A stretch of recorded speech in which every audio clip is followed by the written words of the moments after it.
am Dr. Gia, and I want to welcome you back to part 2 of our interview with Tyrone, who we know as TJ, and as he shared his story of hope through the great areas.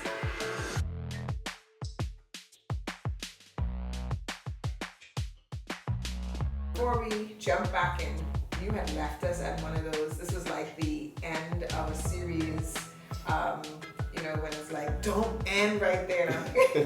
And you're like, what happened after that? So tell us. So you are Peter Street, you were angry, it sounds like almost a fit of rage, and you were smaller than you are now, but it still took 10 men to hold you down. Oh man. Samson kind of situation. Yeah, one, 2 guys and 2 women, Okay. church women. All right. Yeah. And Daddy shows up on the scene, even though that was your only request in that moment was to not call Daddy, to not tell my daddy, and Daddy shows up. Yeah. What happens? Well, see, the amazing thing was, I didn't think about, I don't want to go to Foxton Prison, or I don't want to go to Sandlands, and all these other different things. I didn't care about any of that stuff. The only thing that I was focused on was not disappointing my daddy. Wow.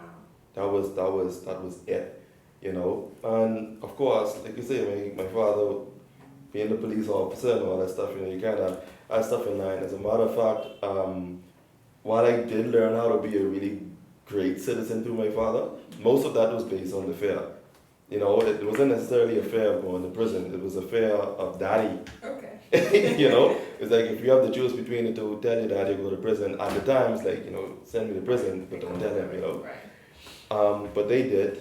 They did call him, and there he was standing up, and I see him there, like I see past these people blocking it down, and I see him standing there, and I'm expecting, like inside, I'm expecting, why so this and that, yada yada yada, so on and so forth, there we go, and instead, I stretched my hand out, and I was like, Daddy,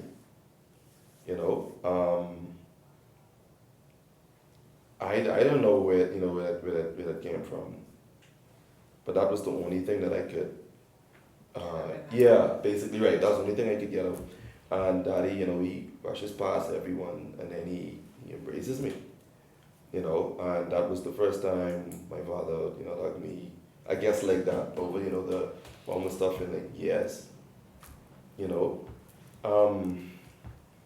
guess the rest is history after that. Now, mind you, everything wasn't completely, ironed out, after the point exactly. But I did have a much clearer sense of self and bit of the whys. It was almost like at least I know that if I were to, how people say they'd go to war with you and they'd fight you well for you and all that.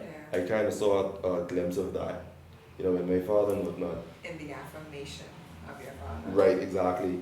For what that was at the time, Yeah.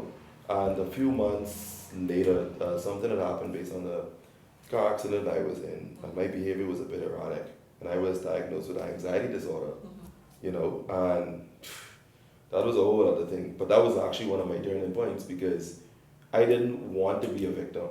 Gotcha. Now, mind you, I still do have, like bouts of situations where I'm more concerned about something that I should be, so on and so forth, but it's nowhere near as horrible as, everyone would have seen it. Because, in the Bahamas, once you get a medical diagnosis, that's it.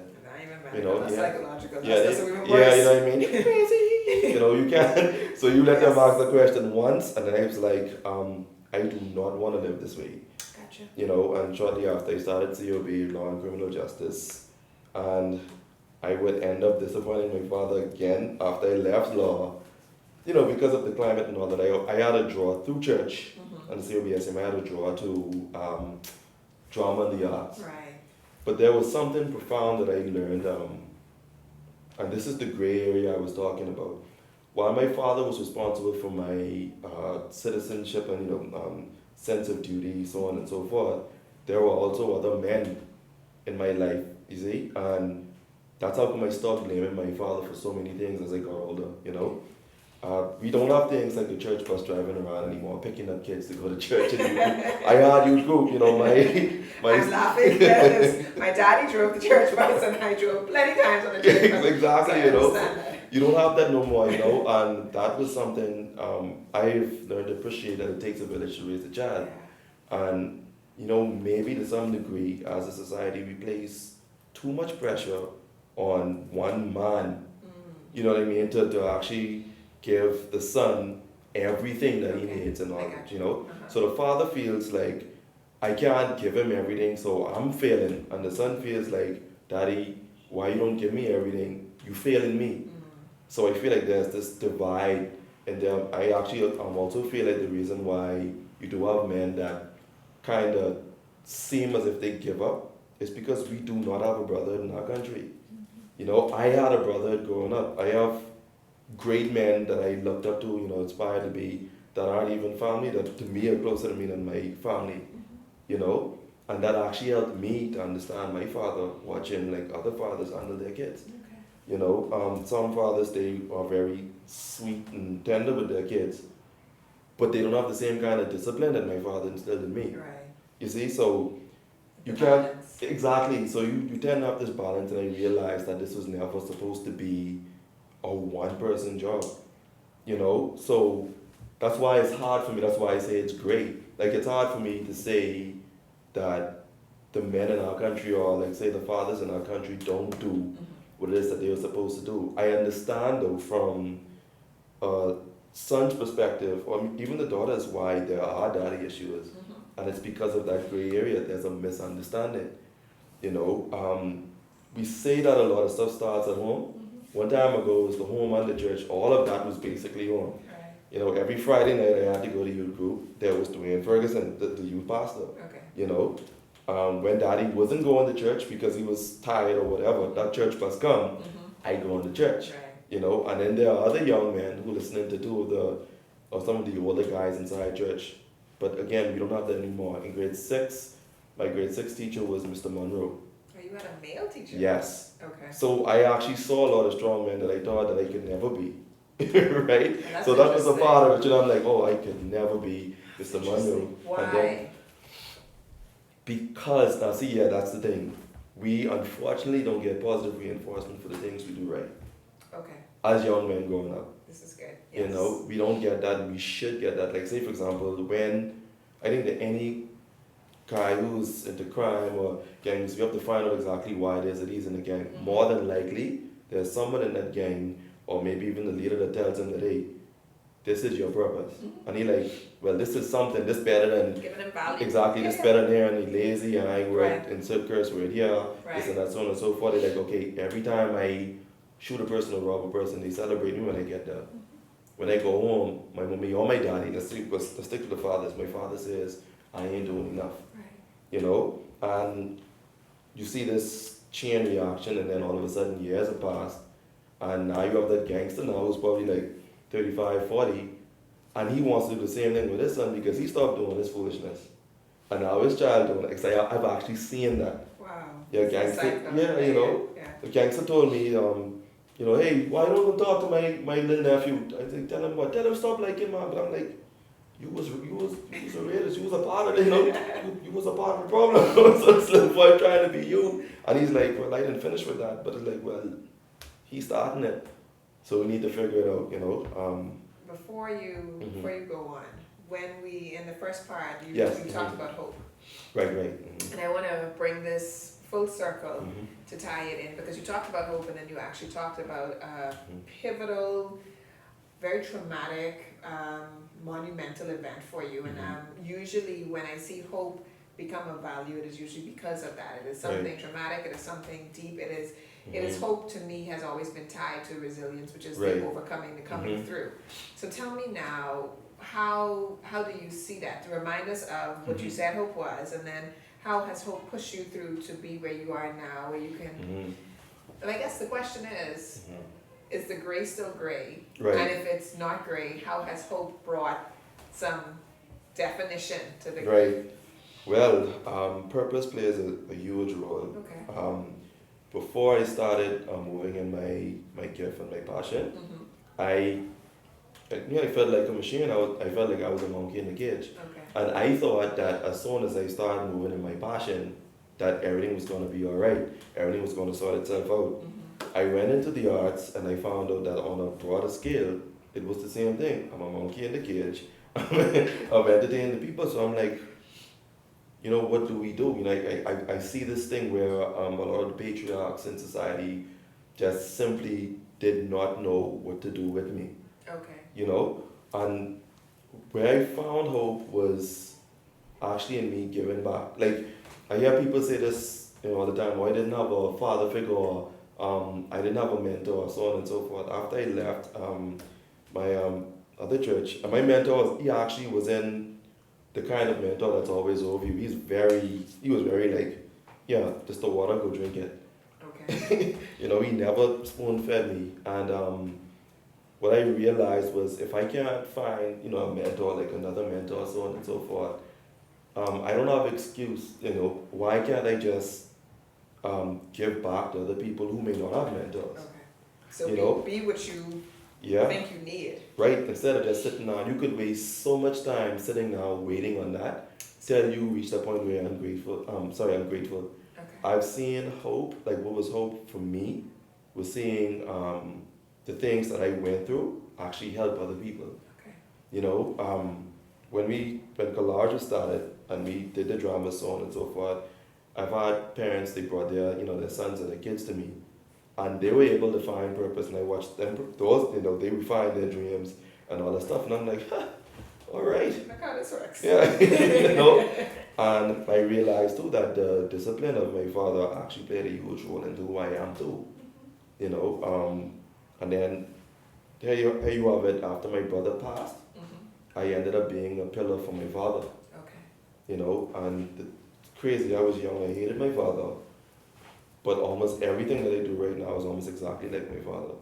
So I was wondering if I became the thing I hate or whatever, but it was more like, and I think a lot of young men are like that. I guess the ones who know their father is. Uh-huh. But where there's the absence of a biological father, there's always a man that these persons look up to. Yeah. And I found hope in seeing that my story actually does have some value to it. It ain't the drama, it ain't the filmmaking, it ain't the any number of things that I do. Those are just vehicles, Yes, this is good. Yeah. right, to open a dialogue. When students talk to me and I get that opportunity to tell them that, it was actually God that brought me here Mm-hmm. at this point, because I do contemporary work. Yeah. They're always like taken aback. Mm-hmm. How can you be so efficient at what you do and not be, profane or anything like that? And first off, I always talk about how great and how pleasant it is when brethren dwell together in unity. I tell the young men that. I tell them I'm nothing without my team. Mm-hmm. Nothing, period. And right now what we work more towards is using film to create the brotherhood for the young men. Okay. Because we tell them all the time, DMX was this rapper, yeah, gangster, this and that. The first thing they do is go in the movies. Him, Ice Cube, all the other guys, they check it out, because everybody has a story they want to tell. Okay. And somehow Snoop Dogg say, he make a song about guns coming off the street. Uh-huh. I'm like, y'all kind of put them there. So we feel like, we use that vehicle to draw persons to us so we can give them the message they deserve and spread the message of truth. But that's what saved me. So this is amazing because you have found hope through community, through the village, through what you received, and then giving back for where you didn't have, so that you can empower the next. So in some ways you're paying it forward. So as we wrap this up, let's talk about who you are now, your relationship with your father. So if I say, TJ, who are you? How would you like us to think of you? I always tease you and tell you whenever people see you, they burst out laughing because, if they remember long enough, you have been the face of so many of the skits and the, just the hilarities I like to think of. But who are you now? What is your relationship like with your father? And if I can really throw you off, looking futuristic, if you want to be a father, what kind of father would you be? Sorry. I have a great relationship with my father now. Okay. And I could say that the death of my oldest brother actually did What year play a was role in that? that, 2008, Okay. you know, and he has, we left with, we have, my two nieces, sorry. Mm-hmm. And I have a great relationship with my father, and I actually learned a lot of things too. And I actually think this is something that fathers should tell their kids. I, some sons need to know the why, right? They need to know why I'm the way I am. I didn't know that the reason why I prefer to make people, feel joyous or probably even laugh off a situation, because I could just switch and be really angry. Mm-hmm. And that's why I rather laugh it off. And I heard my father say that to a group of guys in Andres last year. Mm-hmm. So I'm sitting on the edge of this truck and I'm like, wow, that would have been good to know. About 15, 16 years. I thought something was wrong with me. And it's like, no, that's you. I'm your son. You know what I mean? Wow. So I learned, in that particular area, I learned a whole lot of things. And again, the gray area. Mm-hmm. You're thinking it's black and white. This is how it is. No, there's a gray area. There's also a story that he has. Mm-hmm. And I realized that that's important. And you have to look outside yourself. And then I realized too, I think one of the main things that has a lot of persons angry within the Bahamian context too, is we don't hear sorry. We're not a culture that says sorry, but sorry does so much. It not only disarms you, it kind of shows you that, hey, the person has to push past that, right? Now, sometimes people don't get to verbally say that they're sorry, Mm-hmm. but there are little things that they do that kind of show you that. Right. And I see it in my father. So Okay. I can't look at my experience where he said something or, when he tear my head off and all that stuff like that. I hope he's watching. Right? I see it in the things that he says and does, and when they try to support so on and so forth, they're trying to say sorry. But as men growing up in the culture, Mm-hmm. pre-independence, you didn't have, no male figure told you sorry. Right. They probably, so I learned a lot of things in that regard. Our relationship is pretty good. Good. Yeah, and I thank God for that. Who are you? I am a child. I arc my shoe size. I think everybody should do it. Michael Jackson sung about it. As great as he was, he said, "Have you seen my childhood?" I don't have to sing the song. The song makes me cry. Don't sing the song. But I do live my childhood. I actually spend like the rest of my life with this philosophy. If my younger self were to see me, I actually think that I am now exactly who I wanted to be when I was a child, if not even more so. Wow. And I think that's actually probably the reason why a lot of men in our country probably feel like they haven't done anything. They don't realize how strong they are. But again, they don't have a brother. So that's what I do now. I am my own hero. How long did it take you to find your childhood? 20, I'd say 28 years. 28 years. A lot of economical and financial lessons Mm-hmm. I didn't learn until I was about 26, and it wasn't because my father didn't teach me. Unless you grow up in a family that actually had that kind of training, Mm-hmm. you don't learn these things until you get well into college. Right. You know what I mean? The average youth pastor may not necessarily have the time to deal with that, so they deal with the sociological things. Right. So you don't learn a lot of this stuff until you go there and you expand. That's why the brotherhood is so important. But if you have a brotherhood of men who, they probably have their master's degrees and all that stuff, and they only, stay around other persons with master's degrees, so on and so forth, they have no idea how much they're missing out on. Okay. So the mentoring, they're Yeah, that able is very important. to invest in the lives Right. of somebody else. Because I want to retire early. We got to put these young fellas to work. I don't want to do film for the rest of my life. No, I want to watch them do it. Okay. What are you going to do in the second half? In the second half, I just want to train up, young men and actually older men as well, and let them know that you do belong, you do add. You're not just a sperm donor. Okay. I understand why people say it though. Right. We don't have lousy people, but we have people that do a lot of lousy things. Yes, that's very good. All right. But there's a reason why persons who deal in hatred don't want to talk to you long enough to find out your story. Because when I find out your story, I'm going to start understanding you.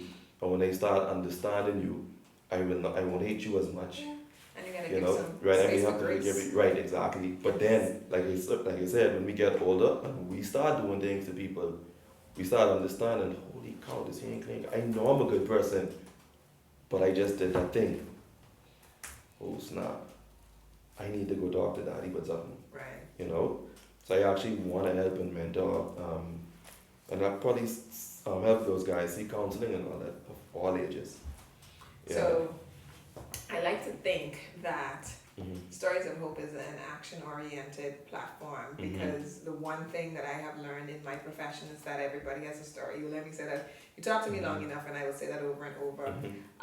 I am, and Stories of Hope has been drawn to those who take their story and they're doing something with it. Mhm. So the challenge put forth to you, Mr. Tyrone, is to Mhm. create that brotherhood that you talked about. Okay. So you don't have to wait till you train them and retire. You can Do it now. you can do it now. And I mean, you definitely Mhm. are. I know you are in small ways as when you talk to the youth and people bring them to Right. you, And but drama teams. And right, stuff. Mhm. in a more organized way, so Mhm. that it's something that you're doing now. Don't wait till you retire, even though you Okay. looking to retire soon. Don't Okay. wait until I was because thinking about 3 years, but I mean, that's fine. Let's be yeah, realistic. let's start Oh, now. we Let's start start now. tomorrow. Let's start tomorrow. Done. 'Cause, Okay. Mhm. I mean, this is great wisdom that you have shared. Thank you so much for allowing us to go into that head and to get all that's in there. Because, we only see when you act the parts, and there's so much there that you have to give. So thank you so much.